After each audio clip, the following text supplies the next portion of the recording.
Good evening and welcome to the Germantown Athenaeum Symposia. I want to tell you just briefly why we call it the Athenaeum Symposia.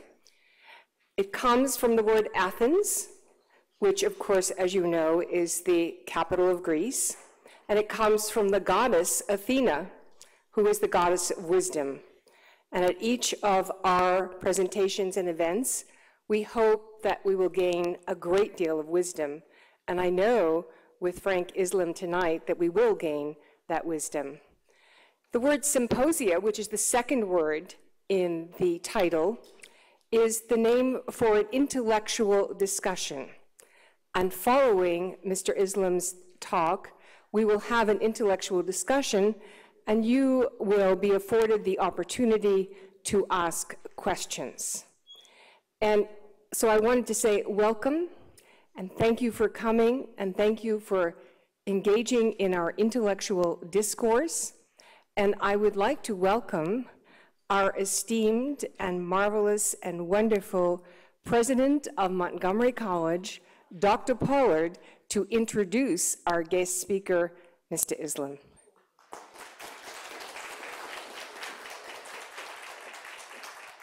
Well, I'd like to thank our esteemed, lovely, phenomenal Dean for bringing this project to our institution and for certainly ensuring that we engage our college community in, I think, phenomenal intellectual pursuits, because that is indeed what we are as an institution of higher education. Good evening, everyone, and welcome. I am delighted to be here this evening. I am Darian Pollard, the proud president of Montgomery College, and I'd like to certainly recognize our provost for this campus, Dr. Sanjay Rai, and thank him and the wonderful team here for making this event possible. I think it's very appropriate that we are having this event here at Montgomery College. Certainly the idea that community colleges are potentially the most transformative institution in contemporary America. I've often said that the community college is the reimagined land-grant institution of the United States, building the infrastructure and ensuring that our workforce has keen skills and the ability to respond to the ever-changing needs of our country. We're preparing for the workforce of the future. We're doing that in STEM education, we're doing that in the humanities, we're doing that in the health sciences, and I believe that we are indeed building the infrastructure that's needed to repair the architecture of our country. In other words, to ensure that the American dream is accessible to everyone, Montgomery College must make sure that we are accessible to everyone. I had the pleasure of meeting our guest speaker a week ago when he was actually here participating in a forum where we had a panel where we actually grappled with these very ideas, particularly as it relates to STEM fields. It became very quickly that Mr. Islam is a shining example of the American dream, of hard work that is needed to build a successful life, and the idea that success also means you give back to your community. He's a very dedicated philanthropist, but moreover, he's also someone who has a deep passion for what the American dream is about. Mr. Islam grew up in India, and at the age of 15, his then professor mentor, from what I understand, brought him to the United States to study at the University of Colorado. He went on then to earn a bachelor's and master's degree in computer science from that very fine institution. He then moved to Washington, D.C. and began working for the federal government. And in 1994, with a true entrepreneurial spirit, he took out a modest home equity loan and founded his own government contracting company, QSS Systems, specializing in information technology, aerospace engineering services, and systems integration. A business that started with a single employee himself had grown to in 13 years to 2,000 employees. I think that's pretty impressive. And in 2007, he sold his company for hundreds of millions of dollars. He has received personal and professional accolades, which I think is so important. Too many to name, but I'm going to do a small sampling because I think it's noteworthy of the quality and caliber of this lecture series that we have here. Ernst & Young touted him as the Maryland Entrepreneur of the Year. U.S. Small Business Administration selected him as the Minority Small Business Person of the Year for the Washington, D.C. metropolitan area. And under Mr. Islam's leadership, QSS earned a spot in the Inc. 500 for 6 consecutive years in the Hall of Fame, the Washington Technology Fast 40 for 7 consecutive years and in its Hall of Fame, Deloitte & Touche National Tech Fast 500 for 8 consecutive years. I like to say the word consecutive, because you see oftentimes people do something once, and then they make a big deal out of it. I think the idea that you do something over and over and over again says a lot. The Washington Technology Top 100 Federal Prime Contractor for 6 consecutive years. And today, Mr. Islam serves as the chairman and CEO of another one of his ventures, FI Investment Group, a holding company that owns healthcare and IT companies. He and his wife, who could not be here tonight with us, though, give back to the community, and I think that's a very important part of the American dream.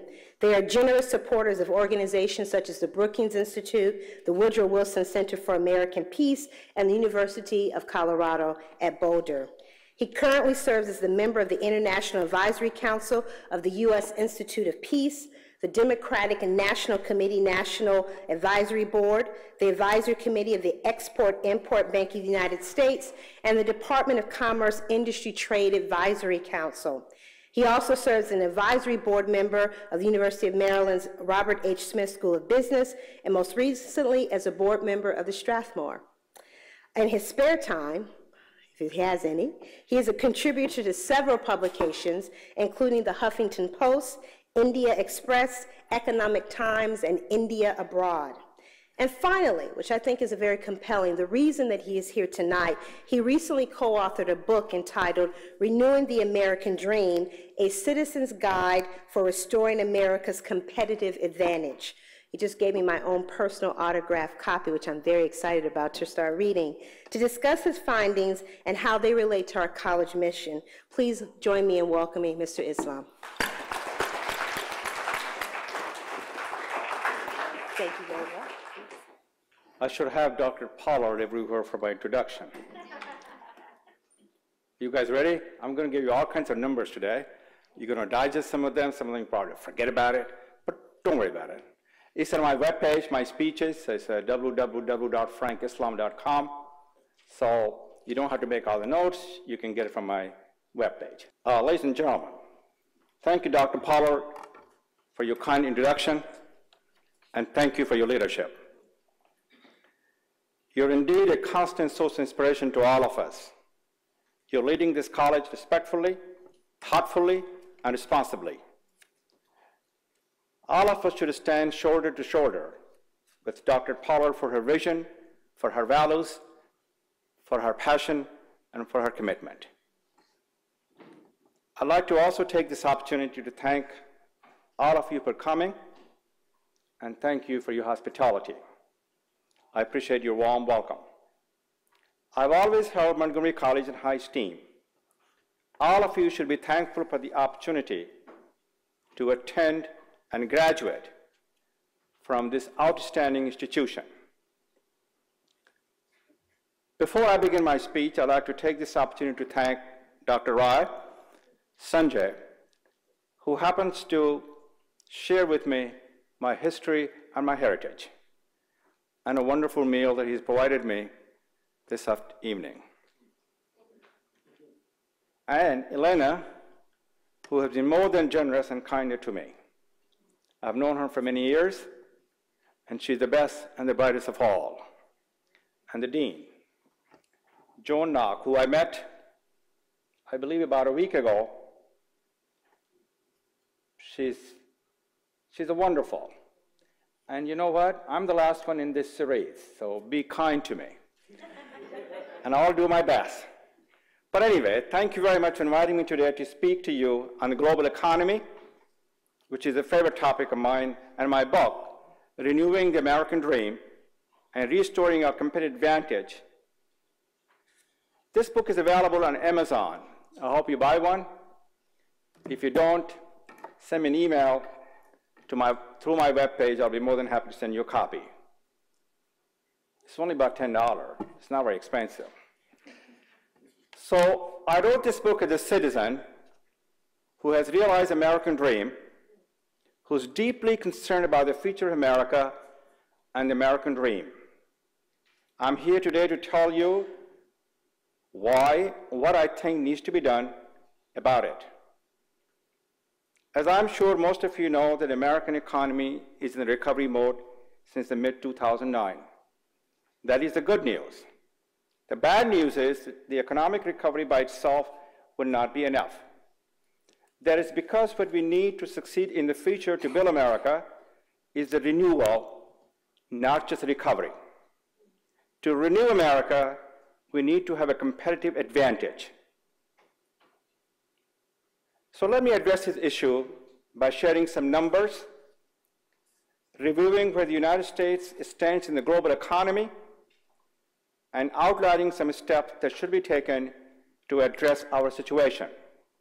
Finally, I will share my thoughts on what role higher education play and you as the students can play on renewing the America and the American dream. And I'm going to give you a lot of numbers, so be patient with me. So let's begin with the number. Here they are: 8.3%, 11.7%, 15.1%, 35%, 61.8%, 19%, and 1.7%.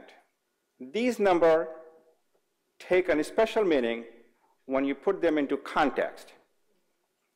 However, they only tell part of our story. 8.3%, that is the most recent official unemployment rate in America. The real unemployment rate is almost twice, close to 20 to 25%. 11.7% represents the manufacturing contribution to the GDP based upon the latest available data. Just 3 decades ago, during Ronald Reagan's administrations, manufacturing contribution to the GDP was at 20%. Now it is half of that. Most of the jobs have been shipped to overseas. 15.1% was the official poverty rate in 2010. This was the highest it has been in more than 5 decades. 15.1% translates to 1 in 7 Americans. Also remember, this number does not include the working poor who are above the poverty threshold. 35% is the percentage of Americans who lived in middle-class households in 2006. At the beginning of this century, just 10 short years ago, the number was almost 40%. 61.8%, that is the percentage of the total job loss in Q4 of 2010 that came from small business. In the same period, small business only created 54.1% of the new job. That is the first time in America's recorded history that small business job losses were higher than jobs created. That is not a good story. 19% represents the decline in the net worth of American household in 2009. 19% may not sound like a lot, but it translates into a loss of $1.5 trillion. Now, 1.7% was the real GDP growth rate last year. Most forecasts are that the growth rate for the 2012 will be 3.0%. We need to get above 3.4% to really start to prime the recovery pump. These numbers matter to average American. What makes them even worse is the increase in income inequality, income injustice in the United States between 1979 and the year 2007. The Congressional Budget Office documented in a report released in the last quarter of 2011, in that time period, the top 1% of Americans saw their income increase by 275%, while the bottom fifth saw an increase of only 20%. Alan Kruger, who I know personally, chairman of the White House Council of Economic Advisors, noted in a speech after the report came out, and I quote, "Inequality in income is causing an unhealthy division in opportunities and is a threat to our economic growth." End of the quotation. Paul Ryan, the chairman of the House Budget Committee, released a paper with some sentiments similar to Alan Kruger. A key point in that paper was, and I quote, "The question for policymakers is not how best to redistribute a shrinking pie. The focus ought to be on increasing living standards, expanding economic opportunity, and promoting upward mobility for all." End of the quote. Now that's the view from the left, and that's the view from the right. However, there is a consensus in America today that economic inequality is a problem that threatens our competitive advantage. The question is what to do about it, and that is what I'm here to talk about. It's one of my favorite topics. The country's competitive advantage hinges on a strong domestic economy, and economic and social leadership in the international arena. Now, there are some of the internal sources of competitive advantage that include ample supply of decent paying jobs, a vibrant and growing middle class, a strong manufacturing sector, innovative and entrepreneurial small businesses. I've devoted a chapter in my book in these areas that I co-authored and provided a detailed analysis where we stand and specific improvement recommendations. Because of their critical importance in restoring our competitive advantage, I will share some of my ideas, first on manufacturing and then on small business with you later in my speech. The topic today for my speech is the status, where do we stand in the global economy? We are running into a brick wall. That is Brazil, Russia, India, and China. These nations have already become much fiercer economic competitors than any time we faced in the last quarters of the 20th century. And they will become even tougher competitor in the 21st century. They all have a substantial populations, they all have a substantial middle class, and with the exception of Russia, they devote a very minor part of the nation's budget to security, defense, and military expenditure. They also have the government that are more hands-on and directly involved in economic development than our government is. They engage in state-run capitalism, while we here in the United States believe in and practice free market capitalism. So we are faced with a formidable competition. One of the things that you do in business when you're trying to position for future success and create a competitive advantage is to conduct an analysis. What I call them a SWOT analysis, is strength, weaknesses, opportunity, and threat. I do not have enough time to do an analysis on the United States and the countries that constitute the brick wall. However, let's take a quick look at the United States and our two most likely major contender, India and China. That was the topic for our dinner discussion today. So let's just start with the United States. What are our primary strengths and weaknesses? Professor Michael Porter, a managing professor at the Harvard Business School and the foremost authority on competitive advantage, did an analysis of the United States in the year 2009. Some of the strengths Professor identified were: we are good in innovation, science, technology, research and development, entrepreneurship, free and open competition. These are our strengths. The weaknesses we have, the human resource challenges. We need to restructure our public education system. we have indeed a very high healthcare cost.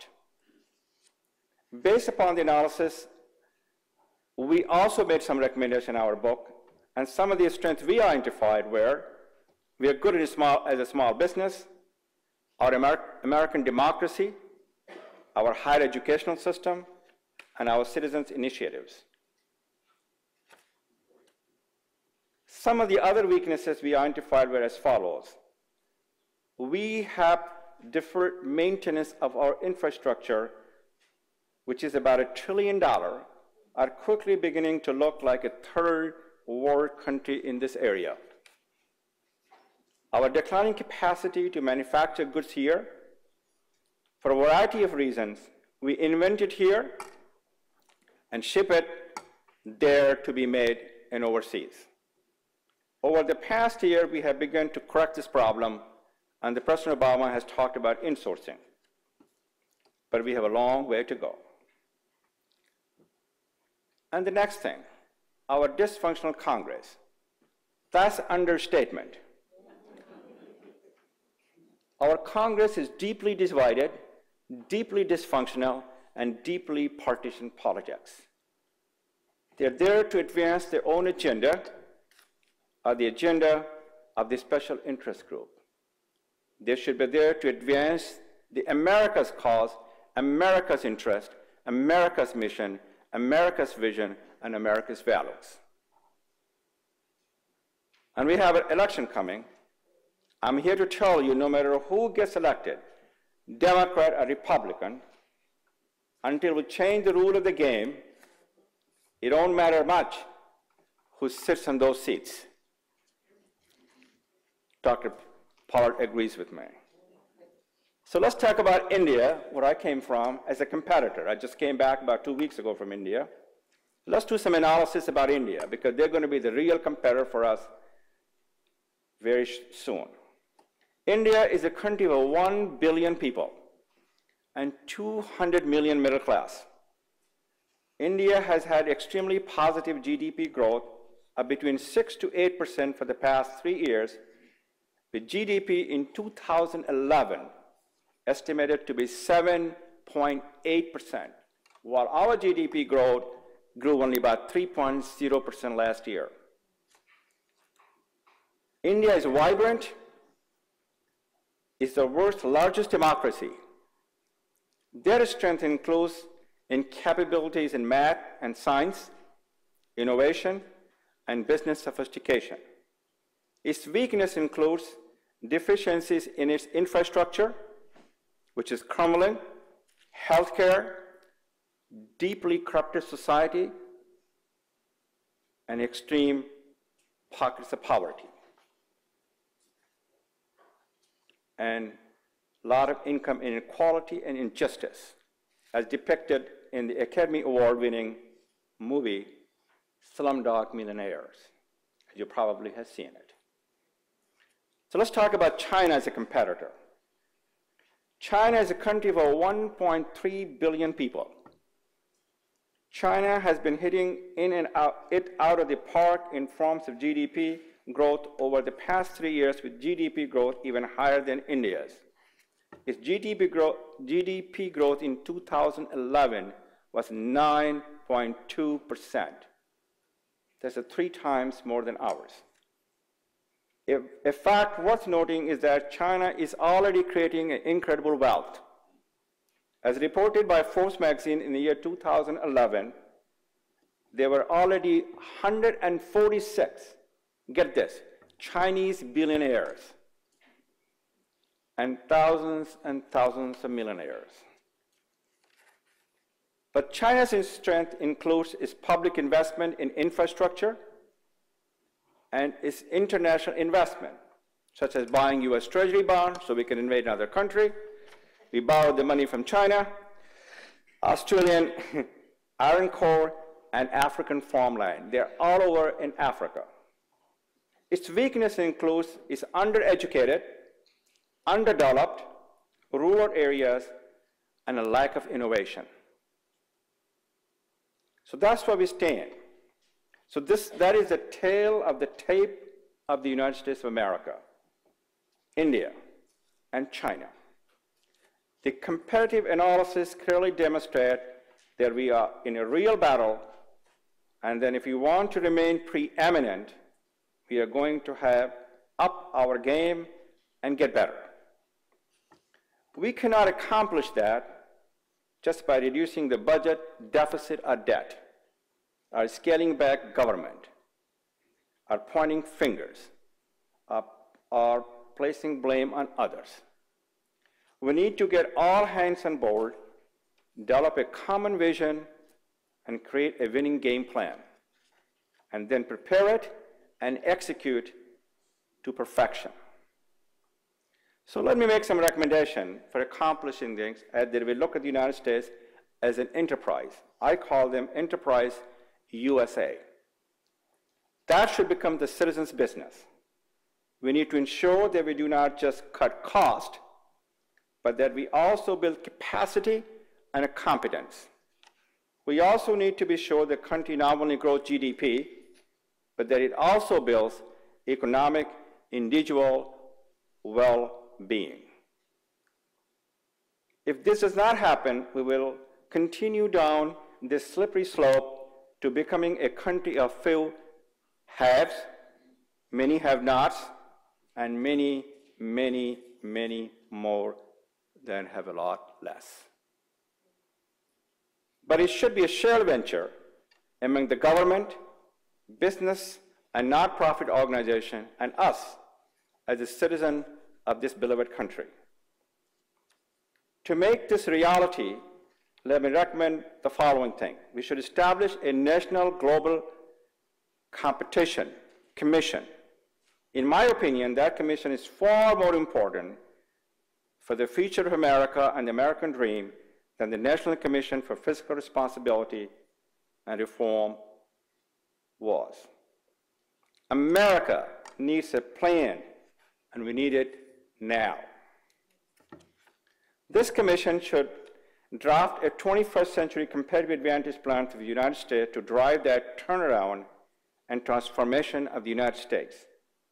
That plan should set out the broad goals and meet the following requirements. We should address the analysis that we talked about: strength, weaknesses, opportunities, and threat, provide the framework, define an innovations, reindustrialization policy, rebuild our infrastructure, which is crumbling, and promote individual economic well-being. This should also include recommendations for renewing manufacturing, but also the most important thing we should do, renew small businesses.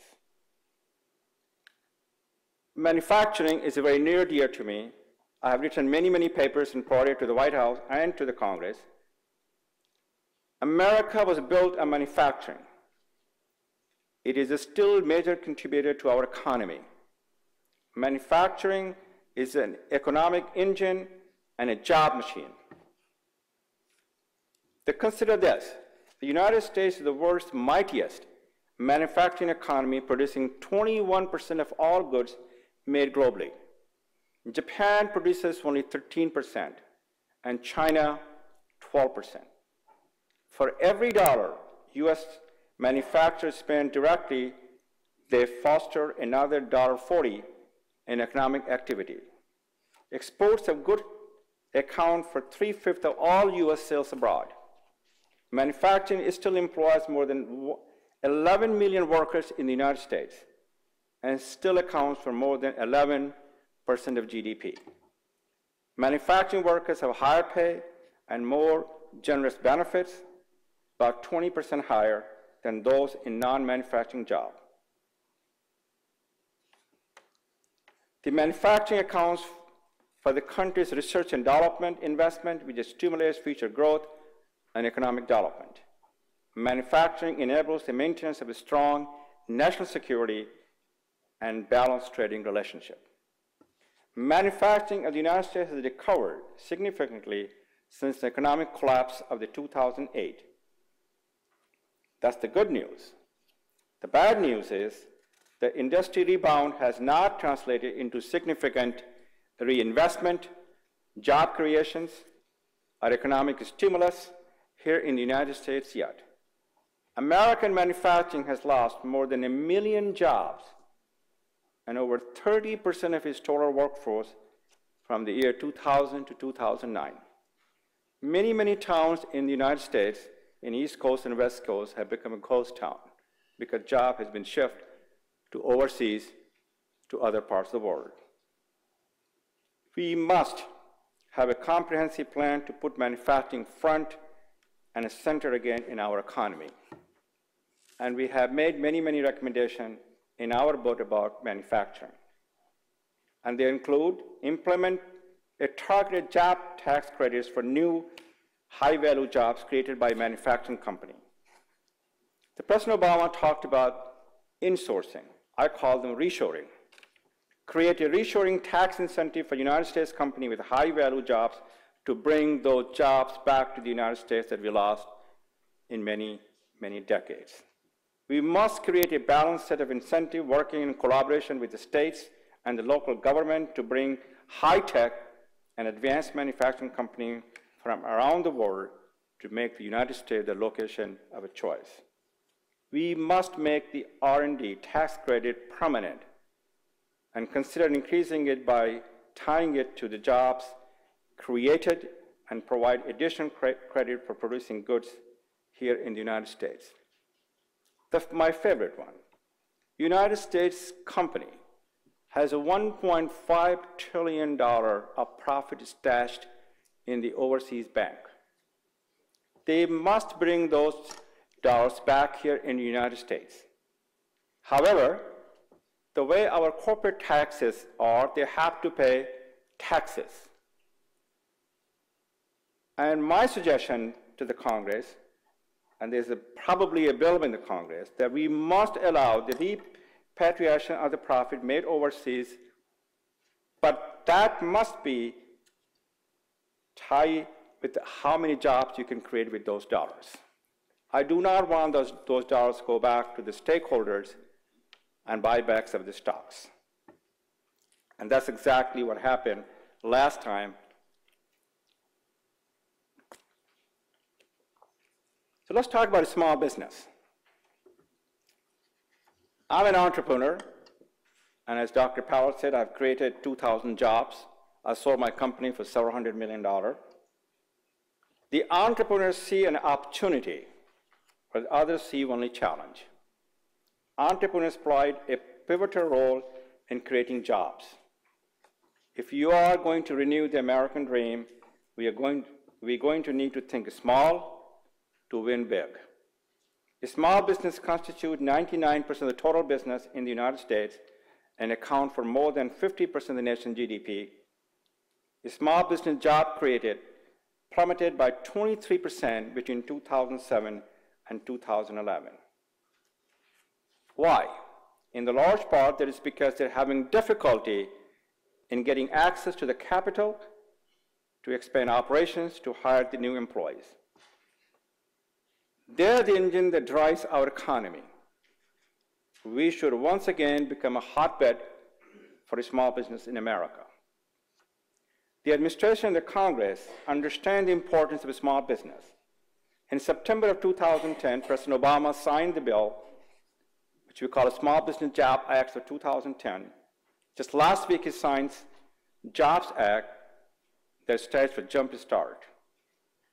Our business startup, which was passed as a bipartisan piece, which is very rare in Congress these days, of legislation by the current Congress. I think we need to do more to put money directly in the hands of a small business. Two recommendations that I have made is to establish a national industry infrastructure and innovation bank and expand the government financial and technical assistance that is available to small businesses and entrepreneurs. Senator Kerry, Senator Warner, Senator Hutchinson have filed legislation to create a national financial infrastructure bank. I support the establishment of such a bank, but we recommend that this scope be expanded to include industry and innovation with a specific focus on providing the seed and the startup money for the new ventures and innovative business in early stages of their life cycles. On the government side, I think the Small Business Administration should implement a program to enable small businesses to participate more fully in exporting our products, funding the market in the foreign countries, and that should include direct loans as well as the loan guarantee. And we should also provide a comprehensive export assistance package. I also recommend the development of programs targeted at attracting and retaining the talented and educated immigrants to our country and entrepreneurs. Paul Krugman, a Nobel Prize-winning economist, suggests the United States should offer green cards to every foreign-born graduate of America's top colleges and universities by allowing the world's most brilliant foreign-born graduates. America can spur economic growth, can spur technological progress, and maintain the youthfulness of its workforce. Since I'm here at higher education in Montgomery College, so I'd like to talk a little bit about, and I've talked in my book, what role does higher education play, or what's your responsibility in all of this? Higher education helps ensure higher aspirations. Higher aspirations provide individuals and nations forward. It was access to higher education for veterans after World War II that took the United States to the new heights and established our competitive advantage for the last half of the 20th century. We are fortunate here in America to have the greatest higher educational system in the world. People come here from all around the world to go to our school of higher education because they are indeed the best. I am a prime example of this. I came here from India, stayed, and became a citizen to pay back on the investment that this country has made in me. We need to make sure that other immigrants have the same opportunity that I had. We also have to ensure that higher education is playing a role in developing our leaders and as citizens of the future. But we must put emphasis on STEM, science, technology, engineering, and math. But we also need to have higher education to focus on developing citizenship knowledge and skills, and the most important, to promote civic engagement. Our higher education has flourished because of our democracy, and in return, our democracy has flourished because of our higher educational system. Our success as a nation and as a people is in large part attributable to higher education. Now, before I talk about what your role and responsibility should be to renew America and American dream, let me say a few words about community colleges. I firmly believe that community colleges are pivotal to the future of America by providing the skilled workforce that we need to compete in the global economy. The most important function of the community college is to equip students with the skills required productively enter the workforce to earn a good living and to make their contribution towards sustaining the American dream. Community college should become the gateway for entry and re-entry into the workforce and in well-paying jobs. In order to be that gateway, they must have the capacity and the competence to do the job properly. As a student in Montgomery College, you have an enormous opportunity to be an active participant in higher education and contributor to renew America and our dream and our nation's competitive advantage. My advice to all of you is to engage in this process as follows. Number one, be a lifelong learner. Never give up. Be a 21st century citizen and get engaged. Let me say a few words about the lifelong learner. Study hard, aim high, work, pursue your dream. But remember, the life's lessons are taught inside and outside the classroom, and they're never ending. So commit to yourself to learning at least one new thing every day. That's not too much I'm asking you to do. Never give up. Winston Churchill, my favorite Prime Minister of Great Britain during the World War II, said to the schoolboys in London in 1941, near the beginning of World War II, and I quote, "Never give in, never give in, never, never, never, never give in, except to conviction of honor and a good sense." An end of quotation. That was a good advice more than 70 years ago, and it is a good advice today. Now, be a 21st century citizens and get engaged. Our citizens are losing confidence in the government and politics. Realize that it is up to us to change things we do not like. We cannot just complain and place blame. We need to be informed, get all the facts, independent, exercise our personal judgment as opposed to taking totally partisan politics. Be involved, active on issues that matter most to all of us. In closing, let me leave you with these following thoughts. The past decade has been one of the serious declines for the United States of America. In point of fact, we have been slipping economically for almost 30 years. While GDP was growing or holding relatively steady, the economic insecurity of our citizens was increasing year after year. Our GDP growth masked a serious deficiencies in areas that matter for competitive advantage for the country and its citizens. As MIT professor Darren Acemoglu, perhaps I have not pronounced the name correctly, and Harvard professor James A. Robinson have written a new book titled Why Nations Fail. In their book, the professors say nations thrive when they have inclusive political and economic institutions and decline when they have extractive institutions which concentrate power and opportunity in the hands of few.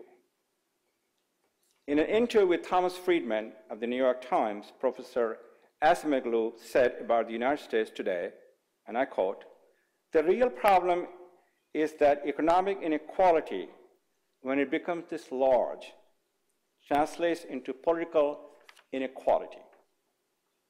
So we are in a decisive decade as we approach the dawn of this new century.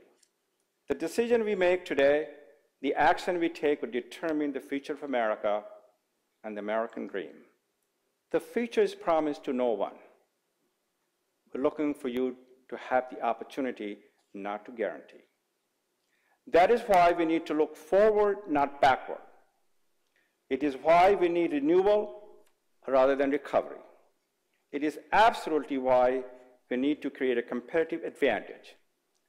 Renewal and competitive advantage are the key to the success for America in the 21st century. All of you have a role and responsibility to shape our country's fate and future. I firmly believe that it is imperative for all of us to take more proactive and prominent role in the quest for America's future. We have to recognize that American dream is a continuous journey. That journey began and is sustained by the contributions of each and every one of you as an individual citizen. Remember, as long as we believe in ourselves, the future will always be ours. We must renew people's faith in the promise of this great country that we all love and care deeply.